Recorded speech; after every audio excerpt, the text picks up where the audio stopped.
नमो अरिहन्ताणम् नमो सिद्धाणम् नमो आयर्याणम् नमो वज्झायाणम् नमो लोये सवसाहुणम् तज्जयति परम् ज्योतिः समम् समस्तैरनन्तपरयायैः दर्पणतलैव सकला प्रतिफलति पदार्थमालिकायत्र। 1008 मूलनायक आदिनाथ भगवान की जय। द्वासांग जिनवाणी माता की जय। आचार्य श्रेष्ठ आचार्य गुरुवर श्री 108 अमृत चंद्र स्वामी महाराज की जय। आचार्य श्रेष्ठ आचार्य गुरुवर श्री 108 विद्यासागर जी महाराज की जय। जगत पूज्य निर्यापक श्रवण मुनि पुंगव श्री 108 सुधा सागर जी महाराज की जय। समस्त मुनि संघ की जय। आलोक मोदी स्वाध्याय सुधा यूट्यूब चैनल पर आप सभी दर्शकों का हार्दिक स्वागत, हार्दिक अभिनंदन। पुरुषार्थ सिद्धि उपाय ग्रंथ की स्वाध्याय श्रृंखला में हम सभी हिंसा के सूक्ष्म विवेचन को पढ़ रहे हैं और सूक्ष्म विवेचन को पढ़ते हुए हमने 4 प्रकार से हिंसा को समझा कि हिंस्य, हिंसक, हिंसा और हिंसाफल। और इन चारों को अच्छी गहराई से समझने के बाद अब जिसके मन में हिंसा को छोड़ने का विचार उत्पन्न हुआ है तो आचार्य महाराज ने कहा था कि सबसे पहले द्रव्य हिंसा छोड़नी चाहिए और ऐसे पदार्थ जिनमें द्रव्य हिंसा बहुलता से होती है ऐसे पदार्थों को छोड़ना चाहिए। तो ऐसे पदार्थों में सबसे पहले मद्य, मधु, मांस और 5 उदुम्बर फलों का त्याग करवाया था। इन 5 उदुम्बर फल और 3 मकार में से हमने मद्य के स्वरूप को पिछली कक्षा में पढ़ा था। फिर उसके बाद मद्य के स्वरूप को 3 श्लोकों में पढ़ने के बाद हमने मांस का दोष क्या होता है, मांस को खाने में किस प्रकार से हिंसा लगती है, इसको समझने का प्रयास किया था। पिछली कक्षा में हमने मांस के संबंध में 2 श्लोक पढ़े थे। उसमें इन्होंने बताया था कि बिना जीव का घात किए मांस की उत्पत्ति नहीं होती। मांस किसी भी पेड़ आदि पर नहीं लगता है। मांस तो किसी न किसी शरीरधारी के जीव का जो शरीर का टुकड़ा है, शरीर का एक अभिन्न अंग ही होता है, उसी को मांस कहते हैं। जो चर्बी है उसी को हम मांस कहते हैं। तो जब तक हम जीव को नहीं मारेंगे, जब तक हम जीव के प्राणों का घात नहीं करेंगे, तब तक हमें मांस नहीं मिल सकता। यदि हमें मुर्गे का मांस खाना है तो मुर्गे को मारना ही पड़ेगा, तभी हमें मुर्गे का मांस मिलेगा। यदि हमें कौवे आदि का या किसी चिड़िया का या किसी गाय का, बकरे का, किसी का भी मांस हमें चाहिए है तो हमें उस जीव को मारना पड़ेगा, तब उसके बाद उसका मांस मिलेगा। तो सबसे पहले तो हमें उस जीव की हिंसा का दोष लगेगा। तब फिर प्रश्न हुआ कि ऐसे जीव जिनकी आयु पूरी हो गई है और जो स्वयं ही मरण को प्राप्त हो गए हैं, ऐसे जीवों का यदि मांस खा लिया जाए तो उसमें क्या दोष है। तब आचार्य महाराज ने कहा था कि ये बात सही है आपकी कि जो स्वयं मर गए हैं उसमें जीव को मारने का दोष नहीं लगेगा, लेकिन मांस का यदि हम भक्षण करते हैं तो उस मांस के आश्रय से रहने वाले, तदाश्रित उस मांस के आश्रय से जो असंख्यातों अनंतों समूर्छन जीव पैदा हो रहे हैं, उन समूर्छन जीवों के घात करने का दोष आएगा ही आएगा। हमने आपको बताया था कि मांस में प्रति समय अनेकानेक त्रस जीवों की उत्पत्ति होती रहती है, समूर्छन निगोदीय जीवों की उत्पत्ति होती रहती है। वो कैसे होते हैं? वो उसी वर्ण वाले और उसी जाति के जीव होते हैं। उनका आकार भी वैसा ही होता है, उनका वर्ण भी वैसा ही होता है, लेकिन वो हमको दिखाई नहीं देंगे। दिखाई इसलिए नहीं देते हैं क्योंकि लब्ध पर्याप्तक होते हैं। उनका आहार पर्याप्ति भी पूर्ण नहीं हो पाती, उसके पहले ही मरण हो जाता है। ऐसे अनंतों जीव प्रति समय उस मांस में उत्पन्न होते हैं। तो यदि हम उस मांस को भी खाएंगे जो कि जीव अपने आप अपनी आयु पूर्ण करके मरण को प्राप्त हो चुके हैं, यदि उस जीव का भी मांस खाते हैं तो हमको उसमें अनेकानेक त्रस जीवों के घात करने का दोष लगेगा ही लगेगा।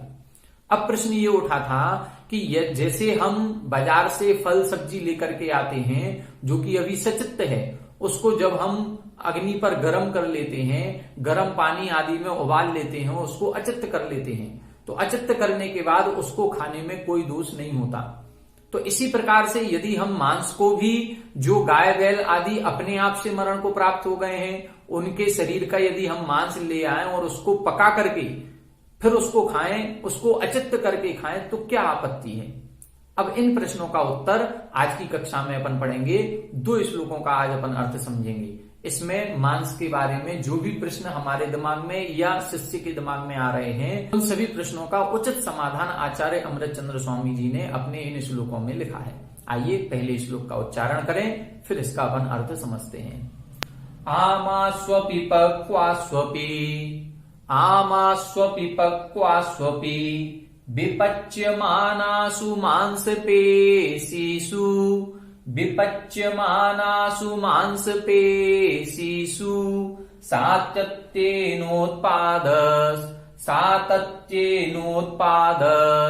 तज्जातीनां निगोतानां, तज्जातीनां निगोतानां, आमास्वपि पक्वास्वपि, आमास्वपि पक्वास्वपि, विपच्यमानासु मांसपेशीषु, विपच्यमानासु मांसपेशीषु, सातत्येनोत्पादस्, सातत्येनोत्पादस्, तज्जातीनां निगोतानां, तज्जातीनां निगोतानां। एक बार आप लोग उच्चारण करें। आमास्वपि पक्वास्वपि, विपच्यमानासु मांसपेशीषु, सातत्येनोत्पादस्, तज्जातीनां निगोतानां, आमास्वपि पक्वास्वपि, विपच्यमानासु मांसपेशीषु, सातत्येनोत्पादस्, तज्जातीनां निगोतानां।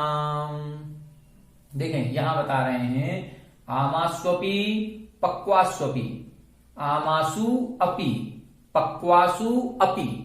आमासु का मतलब कच्चा, जिसको अभी पकाया नहीं गया है, तो कच्चे में भी, और पक्वासु, पकासु अपि, पक्वासु अपि यानी पके हुए में भी, कच्चे में भी और पके हुए में भी। और कैसा? विपच्यमानासु, विपच्यमानासु का मतलब जो अभी पक रहा है, अभी पकने की क्रिया चल रही है, उसमें, उसमें किसमें? मांसपेशीषु, मांसपेशीषु अर्थात मांस की डलियों में। जो मांस की एक ढली है या मांस की ढेली है, उस डली या ढेली में, वो मांस की ढेली कैसी है? वो हो सकता है कच्ची हो सकता है पकी हुई हो, और हो सकता है अभी अग्नि पर उबाली जा रही हो, अग्नि पर गर्म की जा रही हो। तीनों ही स्थितियों में, तीनों ही स्थितियों में, जैसे हमने कच्ची लौकी ली, वो कच्ची है, उसकी सब्जी बन गई, वो पक्की है, पकी सब्जी। अब उसके बाद जो अभी कुकर में उबल रही है, वो कहलाएगी विपच्यमानासु। इसी तरह से मांस में भी एक कच्चा मांस, एक पका हुआ मांस, और एक जो अग्नि पर अभी भी गर्म हो रहा है, उसको बोलेंगे विपच्यमानासु, पकता हुआ। तीनों भी स्थितियों में सातत्येन उत्पादः, सातत्येन का मतलब होता है निरंतर, सतत, सतत का मतलब निरंतर ही, उत्पादः उत्पन्न होते रहते हैं। क्या उत्पन्न होते रहते हैं? तज्जातीनां निगोतानां, उसी जाति के निगोदिया जीव, उसी जाति के अनंत निगोदिया जीव, सम्मूलसन जीवों की उत्पत्ति उस मांस में होती रहती है। ऐसा नहीं है कि पहले उस कच्चे मांस में निगोदिया जीव थे, अब हमने उसको गर्म कर लिया तो गर्म करने पर वो अचित्त हो गया, अब गर्म करने के बाद अब उसमें जीव राशि नहीं है। नहीं, गलत बात। अब क्या है? अब तो इधर बता रहे हैं कि जो कच्चा मांस है उसमें भी निरंतर अभी भी उत्पन्न हो रहे हैं, जो पक करके अलग रख दिया गया वो भी। और तीसरा इन्होंने कितनी बड़ी बात कही, विपच्यमानासु। विपच्यमानासु का मतलब है कि जो अभी भी अग्नि के संपर्क में है, उस मांस की ढली में अग्नि के संपर्क में आने के बाद भी अभी भी जीव उत्पन्न हो रहे हैं। अब उसमें उष्ण काय के जीव उत्पन्न होंगे, उष्ण जाति के जीव उत्पन्न होंगे, उसमें उष्ण योनि वाले जीवों की उत्पत्ति निरंतर होती रहेगी।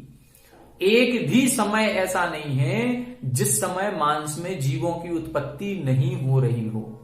कच्चा मांस है तो भी, पका मांस है तो भी, और पक रहा है तो भी।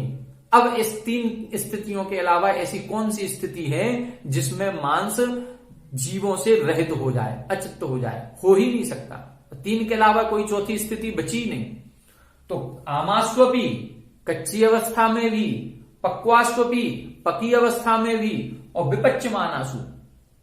विपच्यमानासु का मतलब क्या हो गया? पकते हुए भी मांसपेशीसु, मांस की जो ढेली है उस ढेली में निरंतर सातत्येन, निरंतर ही उत्पादः, उत्पन्न होते रहते हैं। क्या उत्पन्न होते रहते हैं? तज्जाति नाम निगोता नाम, उसी जाति के निगोदिया जीव उत्पन्न होते रहते हैं। तो प्रति समय अनेकानेक अनंत त्रस जीवों की, सम्मूर्छन जीवों की, निगोदिया जीवों की उत्पत्ति उस मांस में होती ही रहती है। इसलिए मांस के खाने में दोष है। अब मांस चाहे कच्चा हो चाहे पका हो, मांस को कभी अचित्त नहीं किया जा सकता है। फल आदि को, सब्जी आदि को तो हम अचित्त कर सकते हैं, लेकिन मांस कभी भी अचित्त नहीं होता। तो स्पष्ट रूप से इस श्लोक में आचार्य महाराज ने ये कह दिया कि कैसा भी मांस हो, उस मांस में चाहे वो कच्चा हो, चाहे पका हुआ हो, चाहे पक रहा हो, उसमें निरंतर उसी जाति के जीव निरंतर उत्पन्न होते रहते हैं। अब आगे बता रहे हैं कि जो ऐसे मांस को खाएगा उसको उस मांस में उत्पन्न होने वाले जितने जीव हैं उनके घात का दोष लगेगा। आइए देखते हैं अगला श्लोक देखें। पहले श्लोक का उच्चारण कर लेते हैं, फिर इसका अपन अर्थ समझते हैं।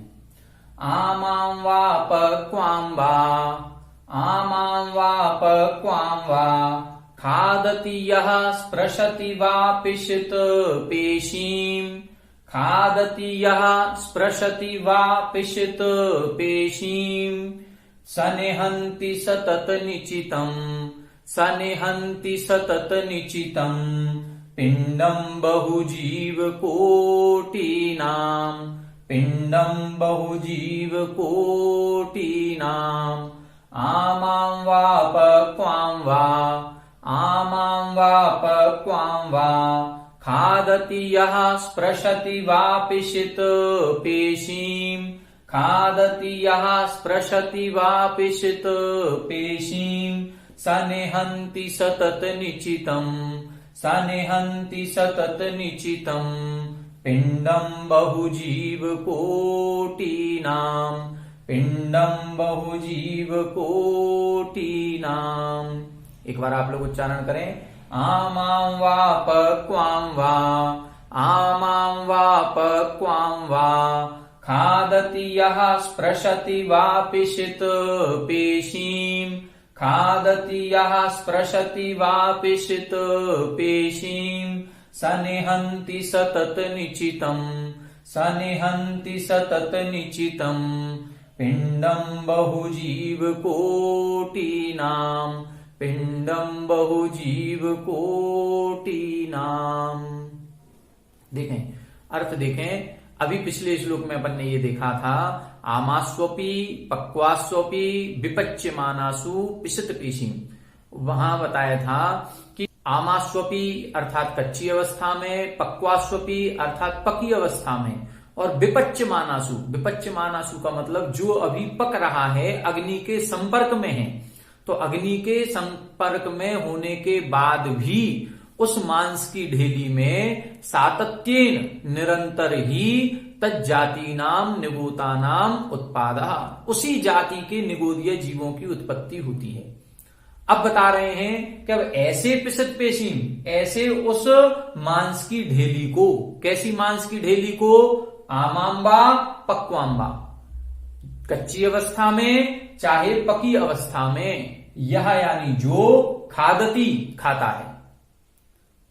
विपच्यमानासु की बात अब इधर नहीं आएगी, उधर उसमें यह बताया था पिछले श्लोक में कि मांस में कैसे जीवों की उत्पत्ति होती है और कब कब होती है, उसमें यह बताया था। अब इधर ये बता रहे हैं कि जो मांस को खाता है उसमें चाहे वो कच्चा खाए चाहे पका हुआ खाए, पकता हुआ तो कोई नहीं खाएगा। जब अग्नि के संपर्क में है उसको कोई नहीं खाएगा, क्योंकि अग्नि के संपर्क में है। उसको उतारने के बाद या तो वो पक गया है या कच्चा है, तो अब या तो कच्चा खाएगा या पका हुआ खाएगा। तो चाहे वो कच्चा खाए चाहे पका खाए, किसको? पिसित पेशीम, मांस की ढेली को।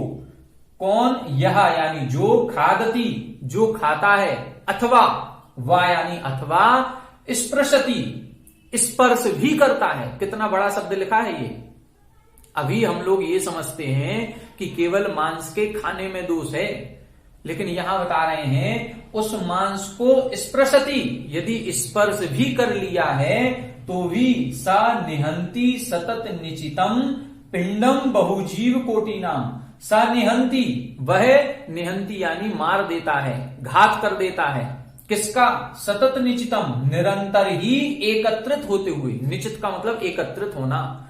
जो उस पिंड में, पिंडम यानी उस मांस के पिंड में, बहुजीव कोटि नाम, उस मांस की ढेली में अनेक करोड़ों जीवों के, अनेक कोटि, कोटि का मतलब जाति, जो अनेक जाति के जीव उसमें उत्पन्न हो रहे हैं, वो अनेक कोटि के जीवों का जो पिंड है, वो जो पिंड जो एकत्रित हुआ है, उसको संपूर्ण पिंड को अर्थात असंख्यातों करोड़ों अनंतों जीवों का घात करने वाला होता है। कौन होता है? जो कच्चा हो चाहे पका हो, ऐसे मांस को खाता है, चाहे उसको स्पर्श करता है, तो भी हमारे स्पर्श करने मात्र से, हमारे शरीर की गर्मी के मात्र से ही अनेकानेक वो जो निगोदिया समूल संजीव उसमें उत्पन्न हो रहे हैं, वो घात को, मरण को प्राप्त हो जाते हैं। तो यहां पर हमें ये देखना है कि जो मांस का सेवन करता है वो तो जीवों का घात कर ही रहा है। यहां स्पृशति, स्पर्श करने मात्र से भी हिंसा का दोष लगेगा। अब आप लोग आजकल देखें, वर्तमान में कई सारे होटल ऐसे हो गए हैं जो नॉनवेज भी हैं और वेज भी हैं। कई सारे हॉस्टल में जहां पर मेस चलती है, वहां मेस में दोनों प्रकार का भोजन दिया जा रहा है। वहां वेज भोजन भी दिया जा रहा है, नॉन वेज भी दिया जा रहा है। वो कहते तो ये हैं कि हमारा नॉन वेज का सिस्टम अलग है और वेज का सिस्टम अलग है। नॉन वेज का अलग परोस होती है और वेज की परोस अलग होती है, लेकिन जब आप उनकी किचन में जाकर के देखेंगे तो बर्तन उनके वो ही रहते हैं। कभी वेजिटेरियन वाले मेस को किसी कलछी की, किसी चम्मच की, किसी कढ़ाई की जरूरत होती है, तो वो नॉन वेजिटेरियन वाला जो है वहां से ले आते हैं। कभी इनको जरूरत होती है तो वहां ले जाते हैं। तो बर्तन तो सारे मिक्सअप हो रहे हैं। उसी एक ही कढ़ाई में अभी मांस को पका करके उन्होंने निकाला है, अब उसी कढ़ाई में से कचौड़ी समोसा निकाल दिया उन्होंने। अब क्या होगा? अब यहां हमने भले वो मांस नहीं खाया, लेकिन स्पृशति, स्पर्श का दोष तो आएगा ही आएगा। वो मांस के सेवन करने का दोष लगेगा ही लगेगा। और एक बात आपको बताएं कि आज वर्तमान में जितने साधु महाराज हैं, ये साधु महाराजों को आपने आहार कभी दिया होगा, तो जब आपने आहार दिया होगा, आपने देखा होगा कि पहले हमारे साधु संत जो महाराज लोग थे, ये आहार के समय में गुटखे का त्याग करवाते थे, आलू प्याज का त्याग करवाते थे, रात्रि भोजन का त्याग करवाते थे। अब आज वर्तमान में अब आहार चर्या को देखें तो महाराज लोगों का अब इस ओर से ध्यान हट गया। अभी अब वो आलू प्याज का त्याग नहीं करवा रहे हैं, अब त्याग करवा रहे हैं जो पैक्ड आइटम हो रहा है, फास्ट फूड आ रहा है, जो पिज्जा बर्गर आदि आ रहे हैं, ये जितने भी पैक आइटम आ रहे हैं, चाहे वो कुरकुरे हों चाहे ओएस आदि हों, ये जितने भी बच्चों के पैक आइटम हैं जो रैपर में पैक होकर के आते हैं, इन सब में मांस का छिड़काव किया जा रहा है। उस मांस का चर्बी का तेल निकाल करके एक अच्छा टेस्ट लाने के लिए, स्वाद अच्छा लाने के लिए उसमें उस मांस का छिड़काव किया जा रहा है। जितने ये बाजार के मसाले आ रहे हैं, इन मसालों में भी मांस आदि का छिड़काव किया जा रहा है। तो हमें अब इनमें सतर्क रहना चाहिए कि अब हमें फास्ट फूड का त्याग करवाना है, क्योंकि एक बार जो टेस्ट में यदि वो चीज आ जाएगी तो धीरे धीरे धीरे धीरे हमारा झुकाव मांस की ओर होता जाएगा। हमारी संस्कृति सारी नष्ट भ्रष्ट होने लगी है। अब हमारे घरों में भी मांस का प्रवेश इस रूप में होने लगा है। पूज्य छुल्लक धैर्य सागर जी महाराज श्री हैं, जो पूज्य सुधा सागर महाराज श्री के संगस्थ हैं, उनके पास जब भी जाएं, उनके पास एक बुक उन्होंने कलेक्ट की है और उसमें कई सारे ई नंबर दिए हुए हैं। हम जो भी प्रोडक्ट खरीदते हैं, चाहे बिस्किट खरीदें, चाहे टॉफी खरीदें, चाहे कोई भी पैक आइटम खरीदें, उसमें पीछे ई नंबर लिखे होते हैं। पहले इनको वो मटेरियल लिखना पड़ता था कि आपने कौन सा मटेरियल इसमें मिलाया।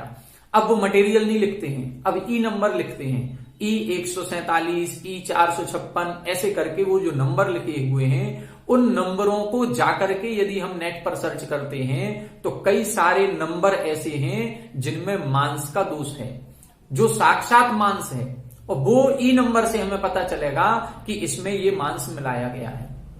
अब हम लोगों को पहले एक बीच में गवर्नमेंट की तरफ से आया था कि जो पैक आइटम है उसमें हम ग्रीन कलर का और भूरे रंग का निशान बनाएंगे, जिसमें मांस का दोष होगा या मांस का कोई भी आइटम उसमें पड़ा होगा, कोई भी छिड़काव होगा तो हम उसमें भूरे रंग का, ब्राउन कलर का, और जो नॉर्मल होगा, वेजिटेरियन होगा, जिसमें इस प्रकार का कोई भी मटेरियल नहीं मिलाया जाएगा, उसमें हम ग्रीन कलर का, हरे रंग का निशान बनाएंगे। अब आप देखें कि हमारे ऊपर विदेशी संस्कृति हावी हो चुकी है, और विदेशी संस्कृति में अंडे को शाकाहार माना जाता है, उसको अंडे को मांसाहारी नहीं मानते हैं। अब अंडे की जर्दी का जो छिड़काव किया जाता है, जहां पर भी मिला रहे हैं वो वहां ग्रीन निशान ही बनाते हैं, वो उसमें ब्राउन कलर का निशान बनाते ही नहीं है। कई जगह ये ई नंबर करके और कई जगह ये छुपाया जा रहा है और उसमें मांस का छिड़काव कर देते हैं और निशान ग्रीन ही बना रहता है। तो हमें इसकी पहचान अब ग्रीन और ब्राउन कलर, वो जो साइन बना है सर्किल का, वो सर्किल से नहीं करनी है, अब हमें पहचान करनी है ई नंबर से। और जितना भी फास्ट फूड पैक आइटम आ रहा है इनका सेवन करने से बचना है, क्योंकि इनका सेवन करेंगे तो हमें वैसा ही मांस का दोष लगेगा। अभी आपने एक टीवी प्रोग्राम पर आपने एक एड देखी होगी, शायद सुहाना मसाले की एड है, उसमें एक छोटा सा बच्चा छुप करके कहीं अपने दोस्त के यहां जाता है और वहां से खाना खा करके आता है, और जब अपने घर पे खाना खाता है तो उसके मुंह से एक शब्द निकलता है कि इसका टेस्ट तो वैसा ही है जैसे चिकन का टेस्ट था, ये तो बिल्कुल चिकन जैसा टेस्ट आ रहा है।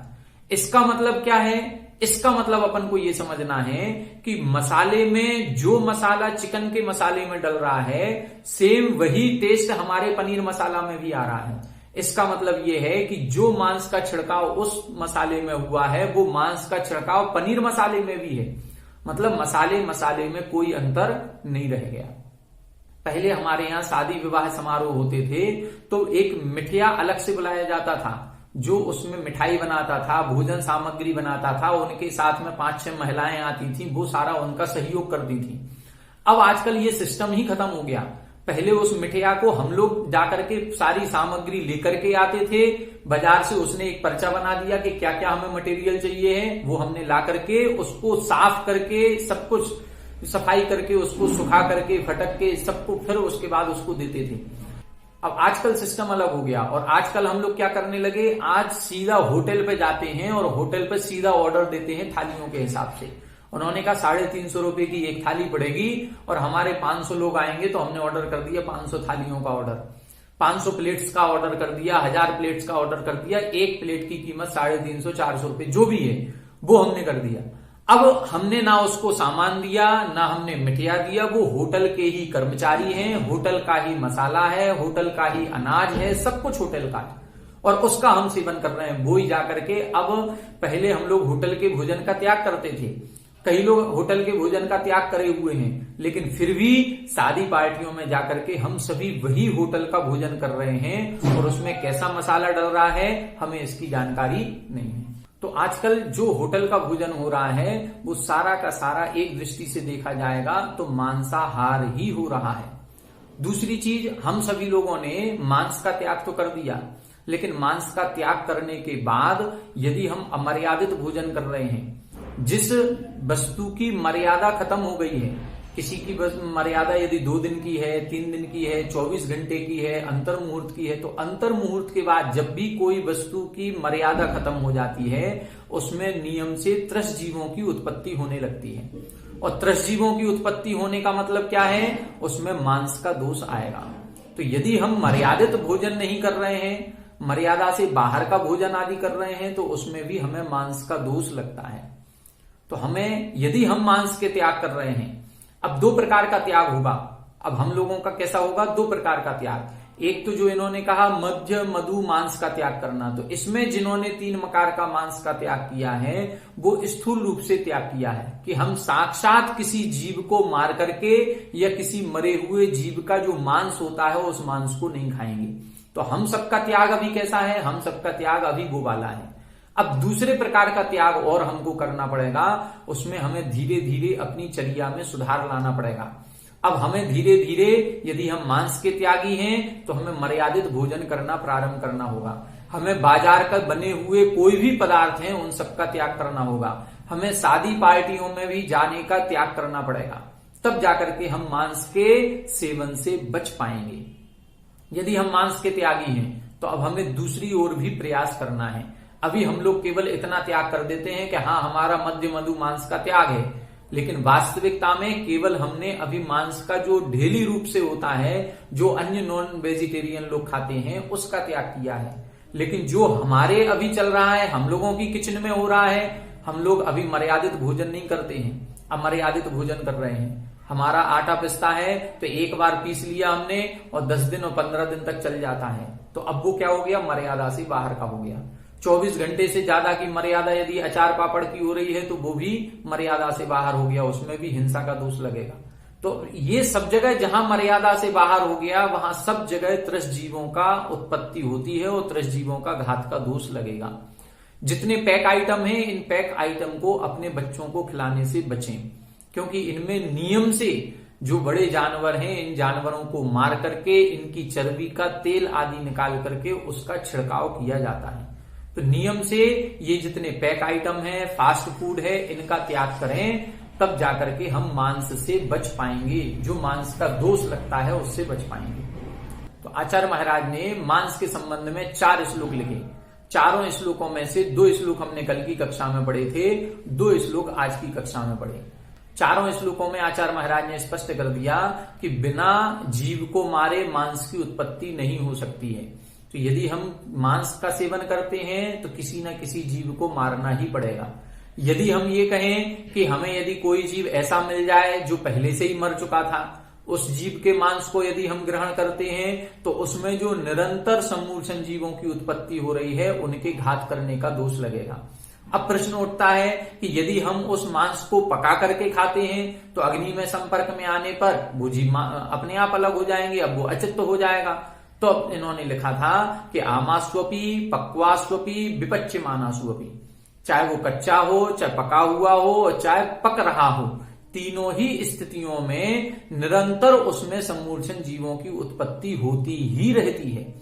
इसलिए अब हमें मांस का सेवन नहीं करना है। अब क्या लिखा? आमाम्बा, कच्चा हो अथवा पका हो, जो कोई खाता है अथवा स्पर्श करता है तो भी उसको निरंतर बहुजीव कोटि नाम, अनेक करोड़ों असंख्यातों अनंतों जीवों के उस संग्रह का जो एकत्रित उसमें हुए हैं, उनके निरंतर घात का दोष लगेगा ही लगेगा। इसीलिए चमड़े की वस्तु का त्याग कराया गया।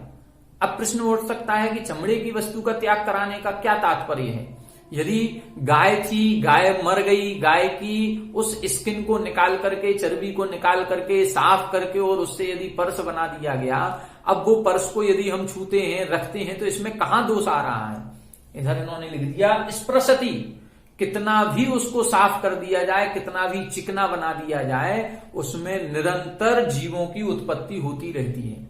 यदि हमने चमड़े के जूते खरीदे हैं तो उस जूते में आज भी त्रस जीवों का, सम्मूर्छन जीवों की उत्पत्ति हो रही है। अब यदि हमारा पैर उस जूते से स्पर्श करता है, हमारे हाथ स्पर्श करते हैं, हम बेल्ट पहने हैं, हम पर्स रखे हुए हैं, तो इन सब में निरंतर ही उस मांस में जीवों की उत्पत्ति होती रहती है और उसका दोष हमको लगेगा। इसलिए चमड़े की बनी हुई वस्तु का त्याग कराया जाता है कि ना हम चमड़े की बनी वस्तु पहनेंगे, ना ही उसका स्पर्श करेंगे। इसी प्रकार से खाने पीने की जितनी भी वस्तुएं हैं, अब हम अपने बच्चों को कभी बाहर हॉस्टल में आदि में भेजें तो पहले मेस में जाकर के देखें कि मेस में नॉनवेज तो नहीं पकता है। यदि नॉनवेज पक रहा है तो हम उस हॉस्टल में नहीं भेजेंगे। हम ऐसे इंस्टीट्यूट में नहीं पढ़ाएंगे जहां पर नॉनवेज का सेवन करना पड़े। तो हमें ये आगे आने वाले समय में इन सारी वस्तुओं का, बातों का ध्यान रखना पड़ेगा कि कहीं हम शाकाहारी होने के साथ साथ मांसाहारी ना हो रहे हों, कहीं हम मांस का सेवन ना करने लगे हों, जाने अनजाने में हमारे जीवन में मांस का सेवन ना हो जाए, इसलिए हमें इन बातों का ध्यान रखना है। तो आज की कक्षा में इतना ही। आगे की कक्षा में हम शहद पर चर्चा करेंगे कि शहद कैसे बनता है, शहद का सेवन करने में कितने जीवों की घात होता है, कैसे हिंसा का दोष लगता है। आप सभी हमारे साथ बने रहें। सभी को जय जय।